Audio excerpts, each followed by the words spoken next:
បាទសូមបួងសួងរំលឹកដល់គុណព្រះពុទ្ធព្រះធម៌ព្រះសង្ឃនិងគុណគ្រូ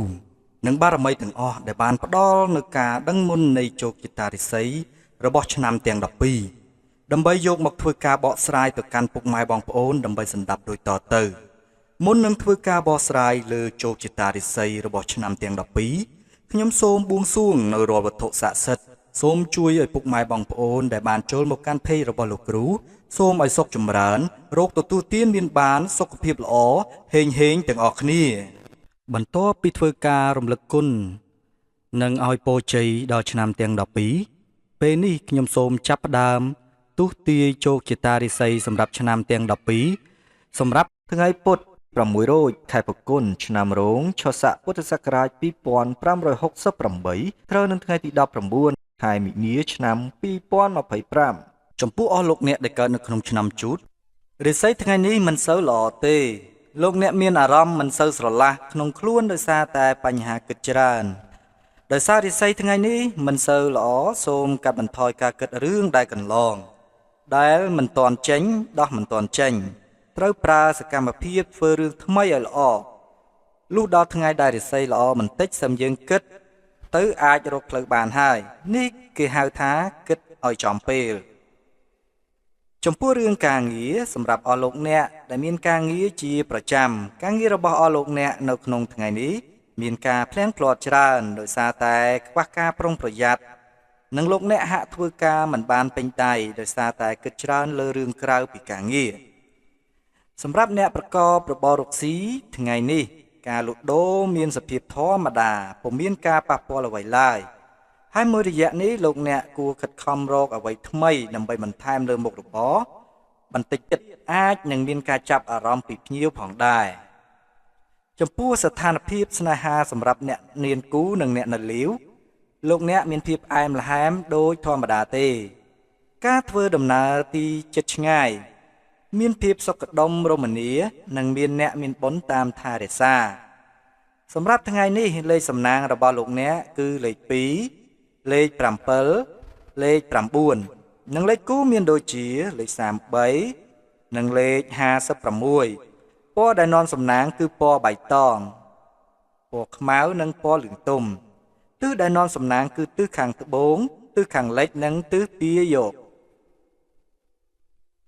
ចំពោះអស់លោកអ្នកដែលកើតនៅក្នុងឆ្នាំឆ្លូវរាសីថ្ងៃនេះល្អបង្គួរលោកអ្នកមានអ្នកធំឬអ្នកដែលស្គាល់តាមជួយដែលអាចឲ្យលោកអ្នកទទួលបានលាភនិងកិច្ចផុតពីរឿងអាក្រក់ផ្សេងថ្ងៃនេះដែលបើមានបំណងបើកហាងឬធ្វើអ្វីគឺមានលាភមានជ័យនិងរីកចម្រើនទៅមុខបាននិយាយពីបញ្ហាលុយកាក់សម្រាប់អស់លោកអ្នកនៅក្នុងថ្ងៃនេះហូរចូលដូចទឹកដាក់អីដោះនឹងអាចត្រូវប៉ាន់លើអចលនទ្រព្យចំពោះរឿងការងារសម្រាប់អស់លោកអ្នកដែលមានការងារជាប្រចាំការងាររបស់អស់លោកអ្នកមានភាពរីកចម្រើនហើយលោកអ្នកមានភាពលេចធ្លោដោយសារតែលោកអ្នកបំពេញការងារបានយ៉ាងល្អនៅថ្ងៃនេះសម្រាប់អ្នកប្រកបរបររកស៊ីថ្ងៃនេះការលក់ដូរមានការលក់ចេញទិញចូលច្រើននិងមានសំណាងលើការលក់អចលនទ្រព្យចំពោះស្ថានភាពស្នេហាសម្រាប់អ្នកមានគូនិងអ្នកនៅលីវលោកអ្នកមានភាពល្អអើនដូចទឹកនឹងត្រីការធ្វើដំណើរទីជិតទីឆ្ងាយមិនសូវល្អទេគួរនៅផ្ទះសម្រាប់យកកម្លាំងសម្រាប់ថ្ងៃនេះលេខសំណាងរបស់លោកអ្នកគឺលេខ1លេខ5និងលេខ7និងលេខគូមានដូចជាលេខ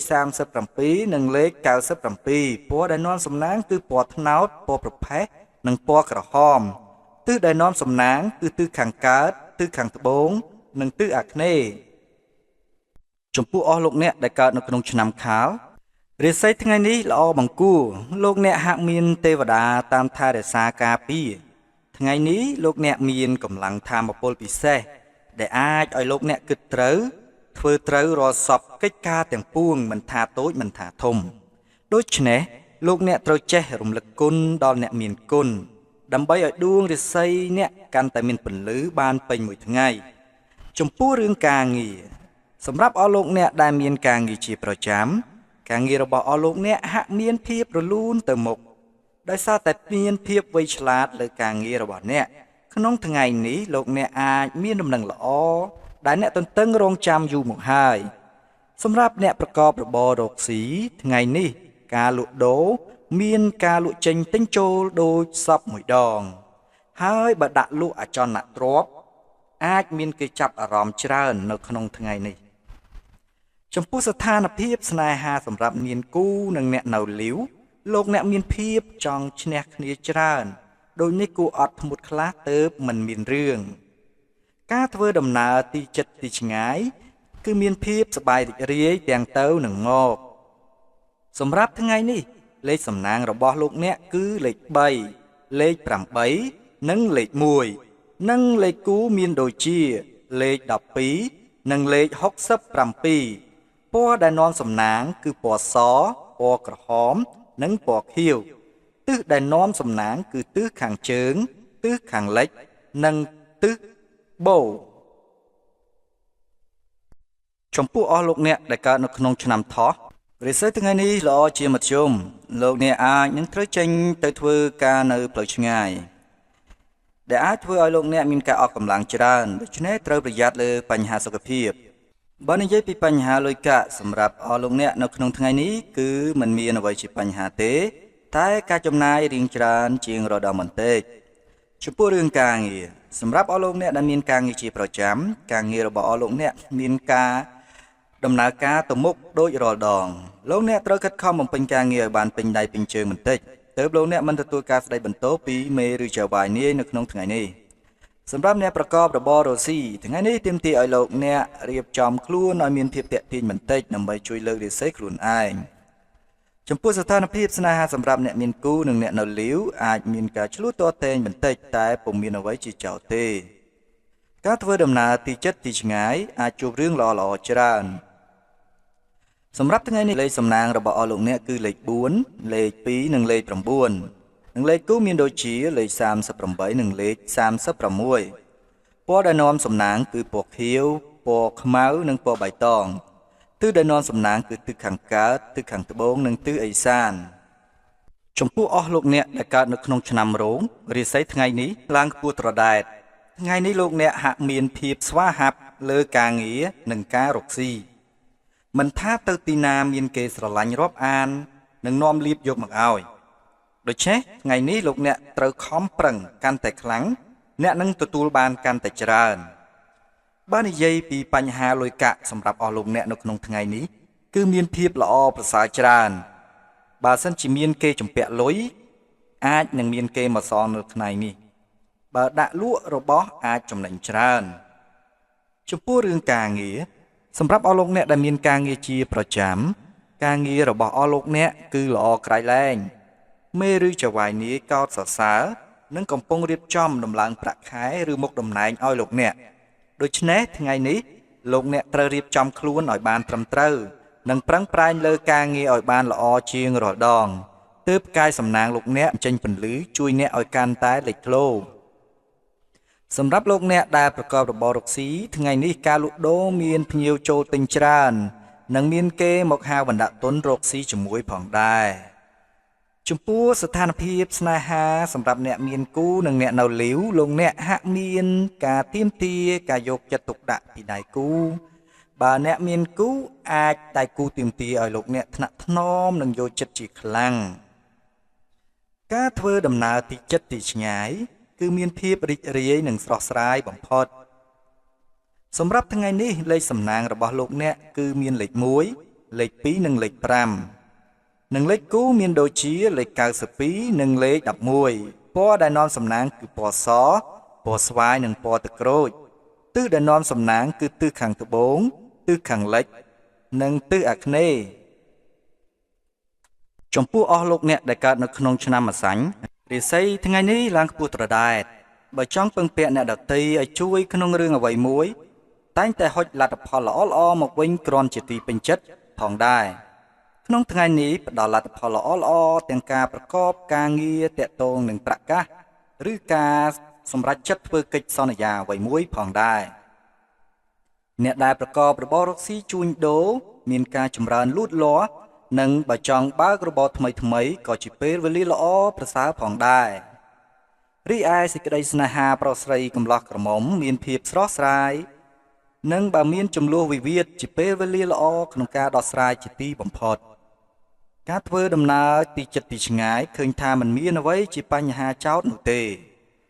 សម្រាប់ថ្ងៃនេះលេខសំណាងរបស់លោកអ្នកគឺលេខ2លេខ1និងលេខ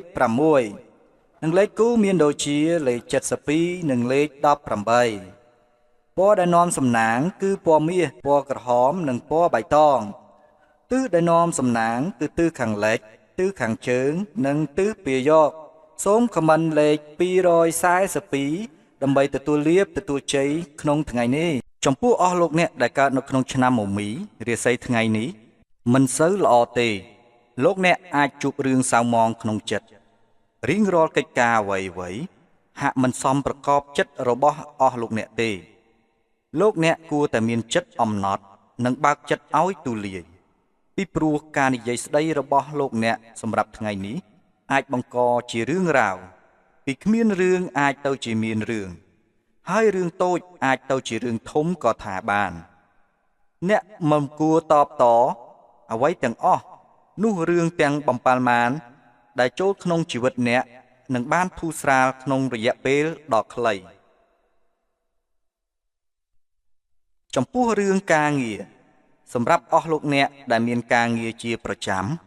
ការងាររបស់អស់លោកអ្នកហាក់មិនមានភាពរលូនទៅមុខទេ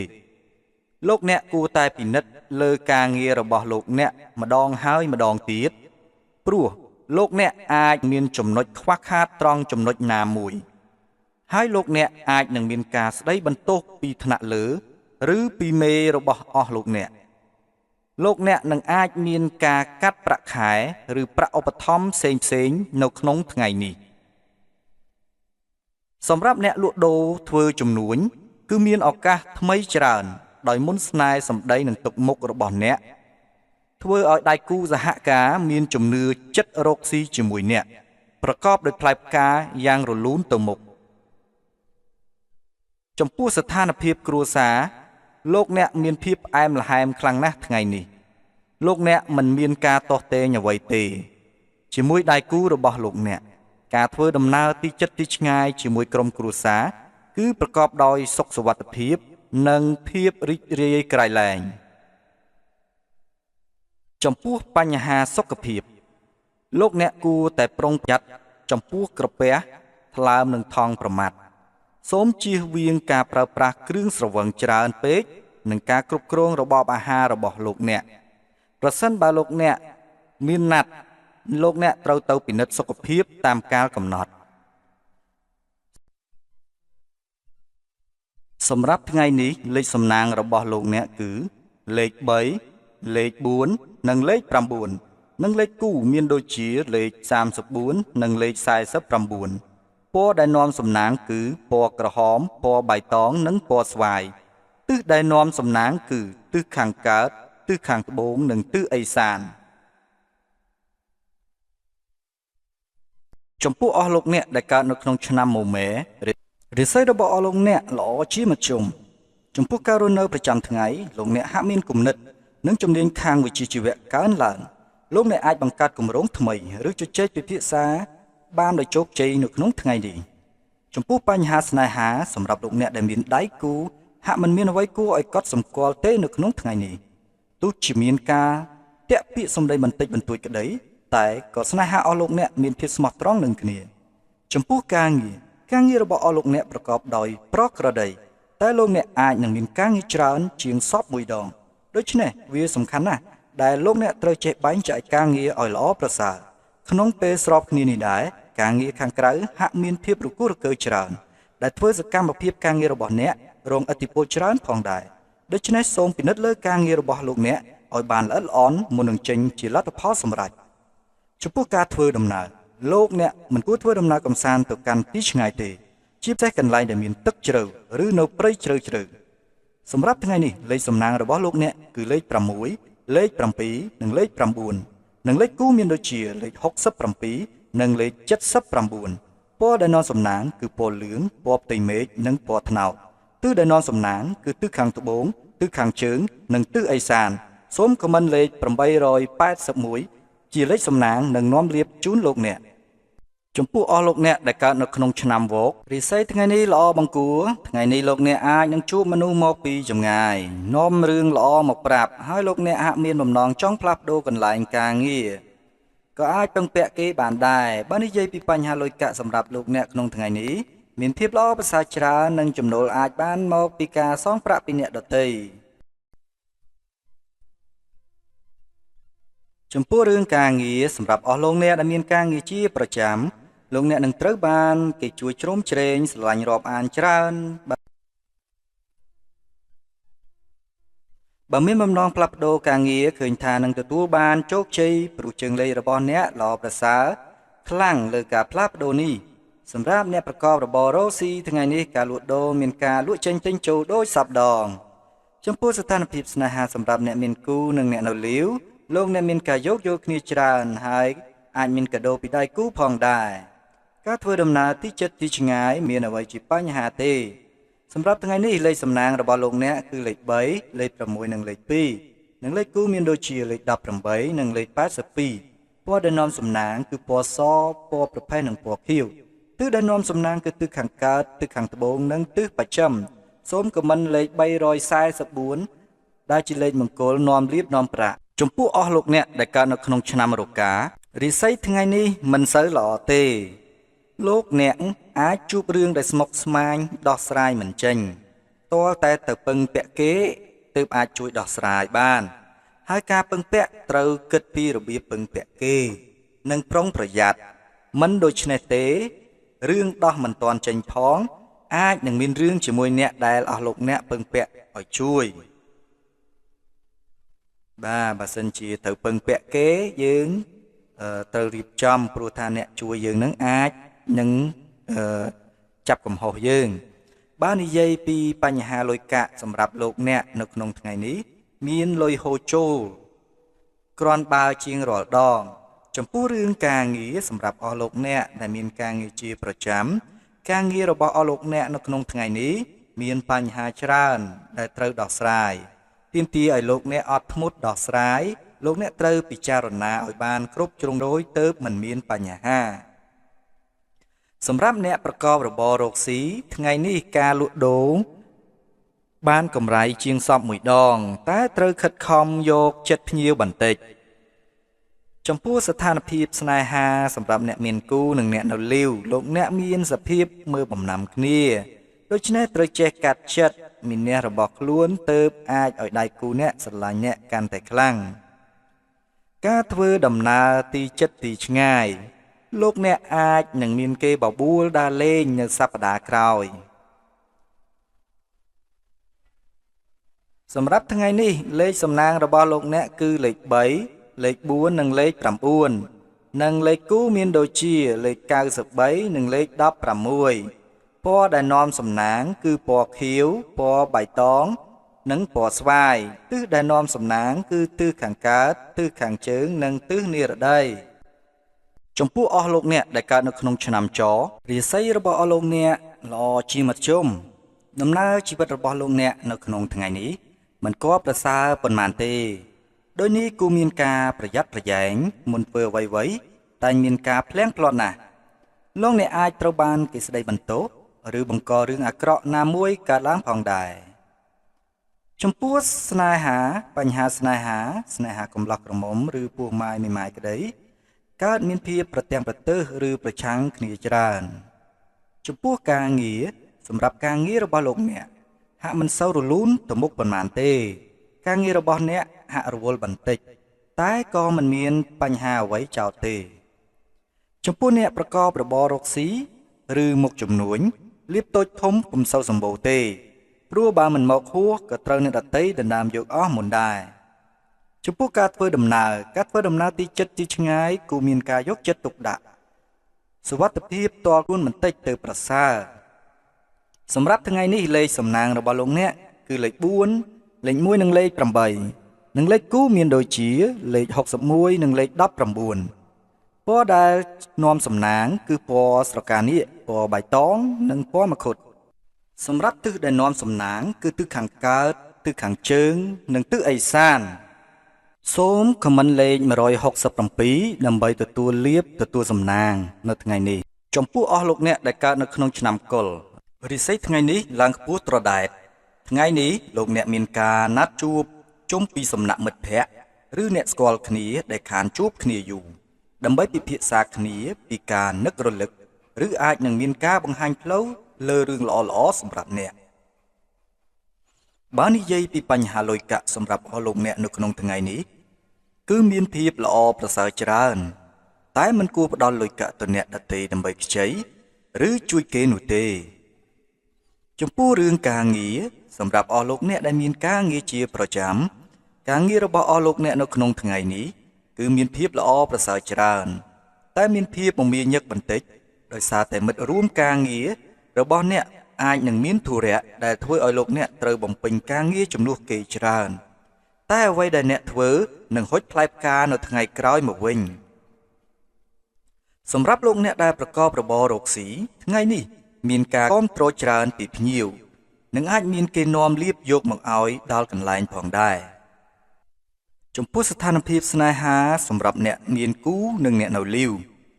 លោកអ្នកហាក់មានការយកចិត្តទុកដាក់ចំពោះគ្នាច្រើនជាងសពមួយដងការធ្វើដំណើរទីជិតទីឆ្ងាយសប្បាយរីករាយមិនគួរទៅតំបន់សមុទ្រទេសម្រាប់ថ្ងៃនេះលេខសំណាងរបស់អស់លោកអ្នកគឺមានលេខ4លេខ2និងលេខ1និងលេខគូមានដូចជាលេខ12និងលេខ73ពណ៌ដែលនាំសំណាងគឺពណ៌ខ្មៅពណ៌ស្វាយនិងពណ៌ក្រហមទិសដែលនាំសំណាងគឺទិសខាងកើតទិសខាងត្បូងនិងទិសនិរតីបាទសូមអរគុណពុកម៉ែបងប្អូនដែលបានតាមដានការព្យាករណ៍រិស័យរបស់លោកគ្រូសូមជូនពរពុកម៉ែបងប្អូនជួបតែសំណាងល្អសុខភាពល្អហេងទាំងអស់គ្នាបាទជាពិសេសសូមជួយចុច like និង subscribe ជាពិសេសចុចសញ្ញារូបកណ្ដឹងដើម្បីទទួលបានការព្យាករណ៍រិស័យប្រចាំថ្ងៃប្រចាំខែប្រចាំអាទិត្យពីលោកគ្រូជាបន្តសូមអរគុណបាទ